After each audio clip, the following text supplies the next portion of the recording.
What if the race to build the world's first atomic bomb was closer than we thought? What if, rather than focusing on rockets, jet planes, and other Wunderwaffen, Hitler's best scientists put all their energy into producing the world's first atomic bomb? How might the war, and the world as a result, have been different?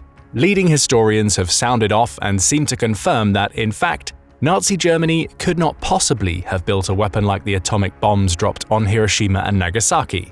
According to Mark Walker, author of Nazi Science, Myth, Truth, and the German Atomic Bomb, this was not because the country lacked the scientists, resources, or will, but rather because its leaders did not really try. Nazi Germany, it turns out, made other choices and simply ran out of time. This begs the question of just how far did they actually get, and the obvious corollary, what might the result have been had they succeeded? Like most things for the Germans in World War II, things started well in the development of atomic technology. Two German scientists, in fact, Otto Hahn and Fritz Strassmann, were the first chemists to discover nuclear fission, publishing their historic experiments in January 1939, just 9 months before the invasion of Poland. The results of their findings, which, it should be noted, were published only after 30 years of experimentation, were so eye-opening, not only for their scientific import, but for their emergence within a regime whose dictator seemed increasingly hell-bent on conquest, that they prompted American President Franklin Delano Roosevelt to greenlight his country's own top-secret atomic research program. What's even more remarkable is that Roosevelt authorized the Manhattan Project 2 months before Pearl Harbor, a time only before the United States itself was at war, but one when the materials from which a bomb might be made did not yet exist.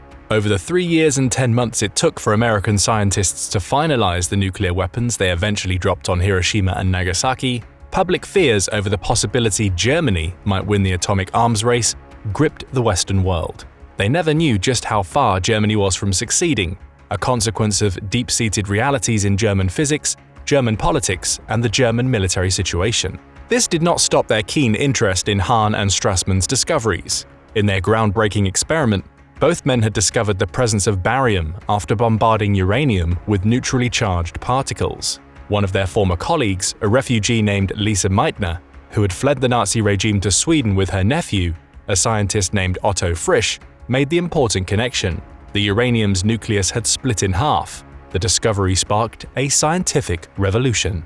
While Hahn and Strassmann were slow to appreciate the military implications of their discovery, shortly after the invasion of Poland, a German army physicist was put in charge of a new uranium project by officials in the German Army Ordnance Section. It took just a few weeks for scientists under his purview to acknowledge the possibility of nuclear fission chain reactions, the basis of atomic weapon technology. As long as one could control the reaction using a rudimentary uranium machine, the predecessor of today's nuclear reactors, you could theoretically harness near unlimited energy. Left uncontrolled, you could produce an explosion far more powerful than anything in existence. It was beginning to dawn on the scientific world that by splitting an atom, you could set loose awesome, even unbelievable amounts of destructive energy. New insights followed. In early 1940, German refugees demonstrated theoretically that you could produce such an explosion by using an extremely rare isotope known as pure metallic light uranium, or U-235, assuming you could concentrate it into a sphere of critical size. Fortunately for the world, this decisive discovery was kept secret from Hitler, transmitted westward to be scrutinized and studied by American and British physicists. This, in fact, was what prompted the Manhattan Project. The problem for German scientists is that there was never a concerted, defined, and clear civil-military program akin to the Manhattan Project, dedicated to the matter of pushing the discovery of fission further into the military realm. German physicists tried to develop a coordinated research program, but were wary of being swept up into the bureaucratic currents of Nazi politics. They would assist the uranium project, yet they would only do so as scientists, not weapons developers or war makers. By maintaining control over the project as a whole, a select group of German scientists were able to insulate their knowledge from the needs of a totalitarian state. Others, according to one historian, simply continued with their work, but chose subjects with no regard for any possible wartime result. One German physicist by the name of Paul Hartek worked on the problem of thermal diffusion, the process by which he hoped to isolate enough uranium-235 for a bomb. By 1941, he had given up on this process. opting instead to try to amass enough enriched uranium by building centrifuges, massive tubes which separated heavier isotopes and lighter isotopes using centripetal force. They eventually succeeded, just not in the quantity required for an atomic bomb. The Reich crumbled well before this benchmark could be reached. The Nazis knew that if they wanted to build uranium machines, those early nuclear reactors, they had to have a sufficient moderator, something they could use to contain and slow down the neutrons released in a chain reaction. They did manage to find one, a substance known as heavy water. By merging oxygen and the rare heavy isotope of hydrogen rather than water or graphite, you could create such a substance. Naturally, rather than provide it themselves, the Nazis opted to steal the bulk of what they needed from the Norsk Hydro plant in occupied Norway. That is, before the plant was pummeled by Allied bombers and sabotaged by Norwegian guerrilla fighters. In the end, Mark Walker writes, German scientists had only enough heavy water to conduct 1 or 2 large-scale nuclear reactor experiments at a time. Thank heavens for that. So, to summarize the story so far, the Germans were the ones who discovered you could actually split an atom. Yet rather than develop a centrally coordinated, well-resourced atomic research program akin to the Manhattan Project, German nuclear research proceeded in fits and bursts, subject to increasingly scarce resources, bureaucratic support, and secure research facilities.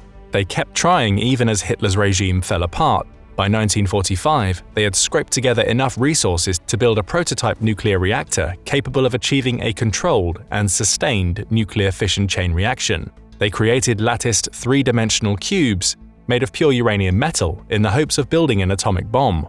Moreover, they even built and tested a nuclear device, in complete secret. This test was a sure sign that the Germans were doing everything in their power to try to turn the war around.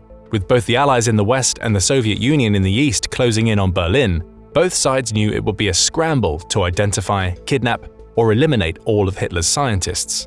In the West, special ops teams known as Alsos units were formed to do just that.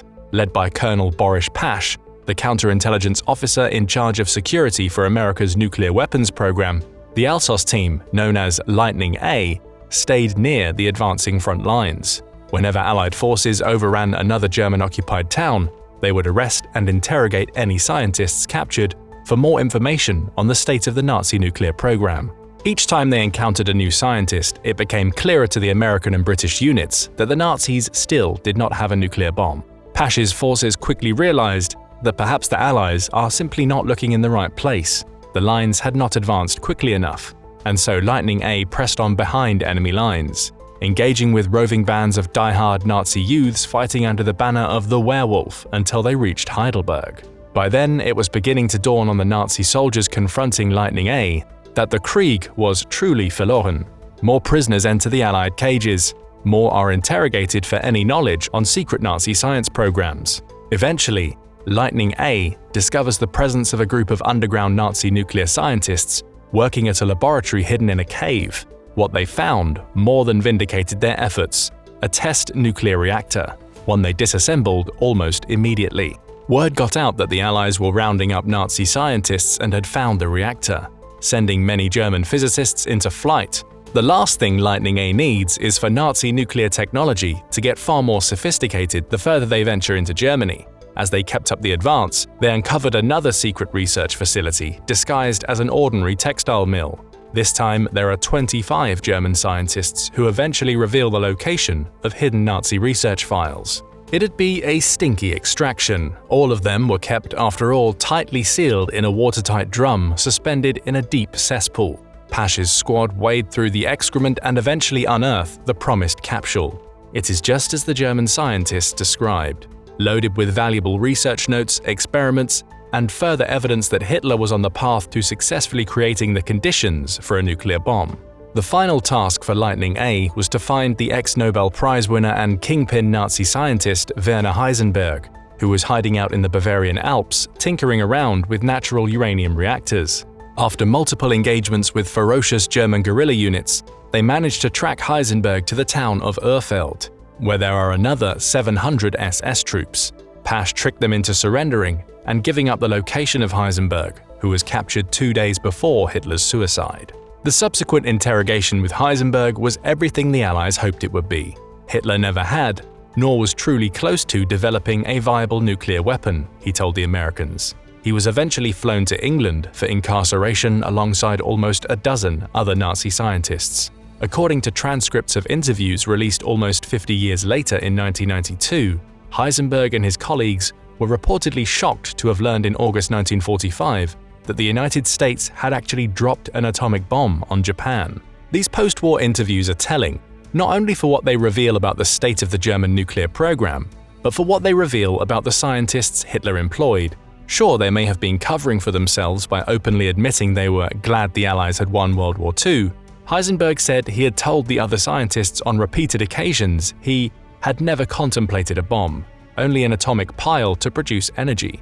Few admitted to being open proponents of creating a bomb, yet few expressed genuine horror at the prospect of nuclear weapons. In the end, Heisenberg said that even though the scientists themselves understood the military implications of their research, we wouldn't have had the moral courage to recommend to the government in the spring of 1942 that they should employ 120,000 men just for building the thing up.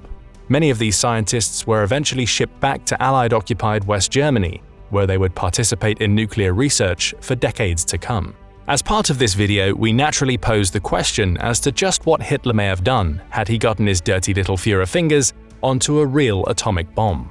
He obviously held no reservations about unleashing other terror weapons like the V-1 and V-2 rockets on civilian population centers. Civilian casualties, including his own, as ordinary Germans found out, mattered little. Had there been a German corollary to the Manhattan Project that met with the same success, what would Hitler's options have been?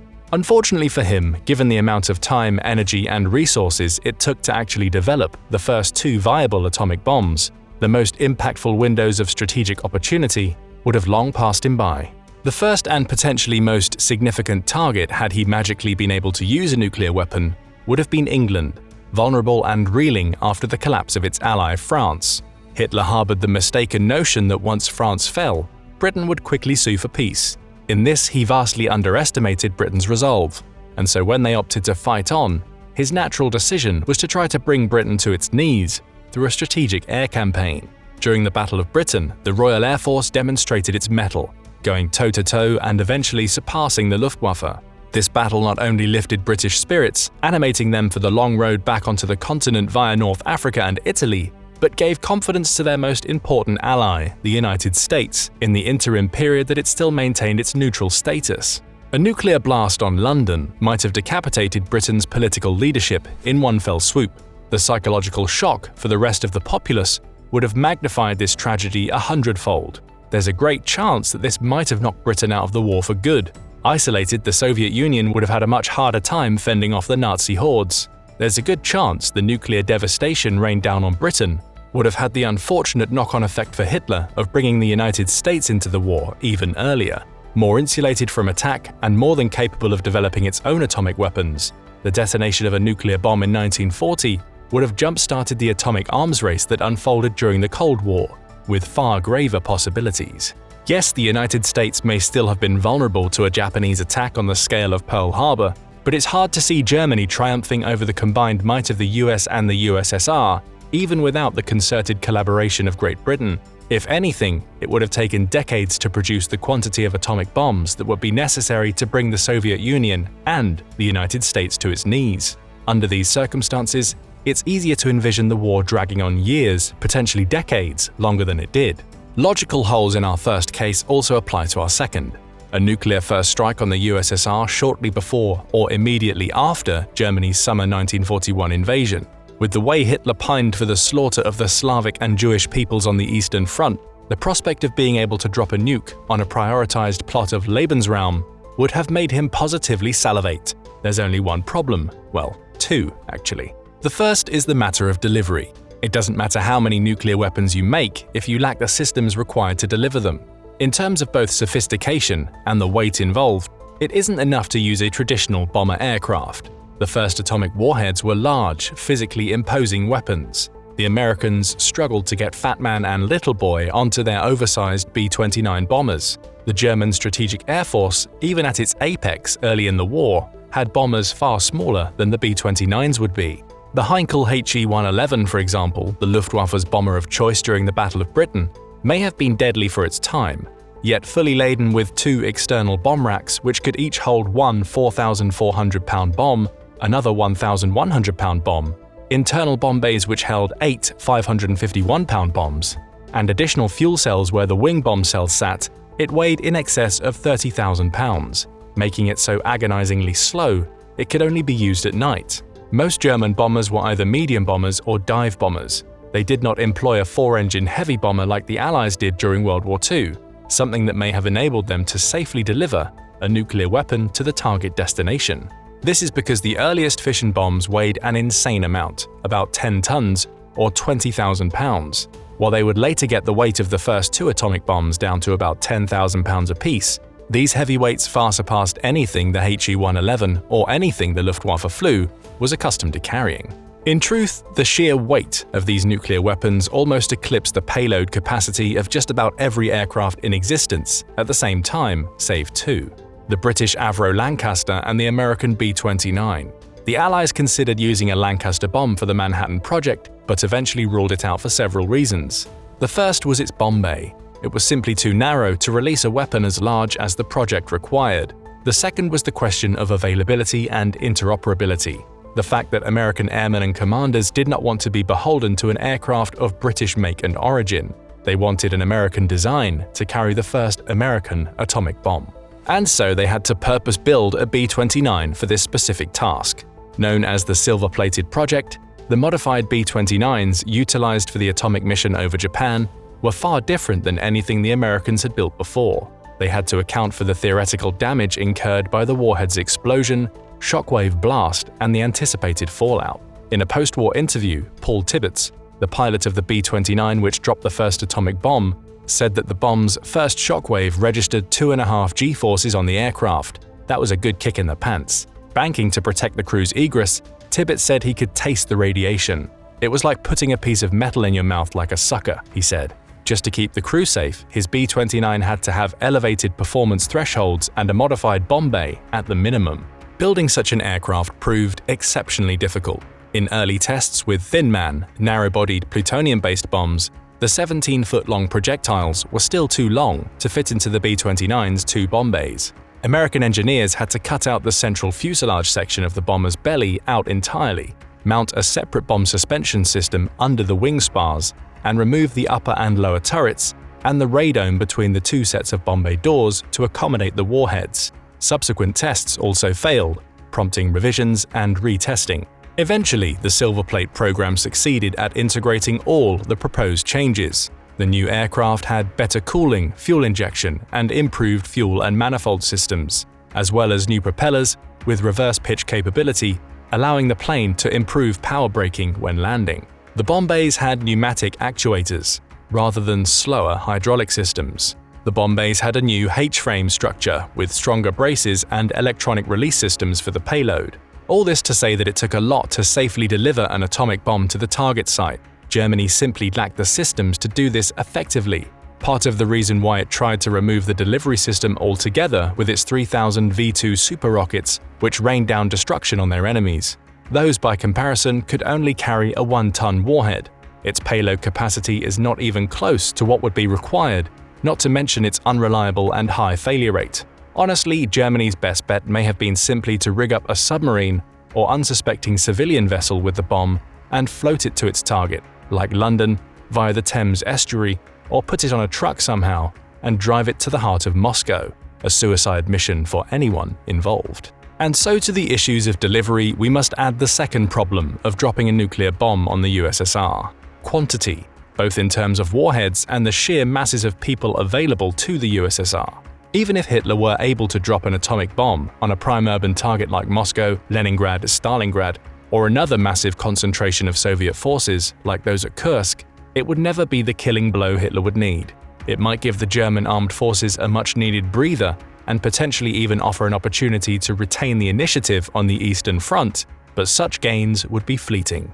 This is if Hitler could have secured unfettered air superiority over the skies of Russia, like the US had done over Japan by mid-1945, a big ask.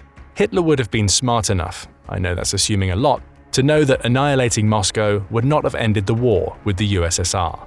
The bitterly antagonistic ideological dimensions of that conflict virtually ensured Stalin's generals would have fought on regardless of the casualties and psychological shock inflicted by a nuclear warhead. Used tactically, such as in a target-rich environment like the Kursk salient or in the Stalingrad pocket to break the Sixth Army's encirclement, a nuclear strike may have bought time for Hitler, but the odds were so stacked against him in the East. With its capable general staff, the Red Army would almost certainly have regrouped, refitted, and continued the fight. The final nail in the coffin would almost certainly have been German industrial capacity, or the lack thereof. The Allied strategic bombing offensive made it hard enough for Germany to source the ordinary parts it needed to maintain its fleets of tanks, planes, and U-boats. So much so that for most of the German armed forces, ordinary soldiers had to rely on literal horsepower to get around.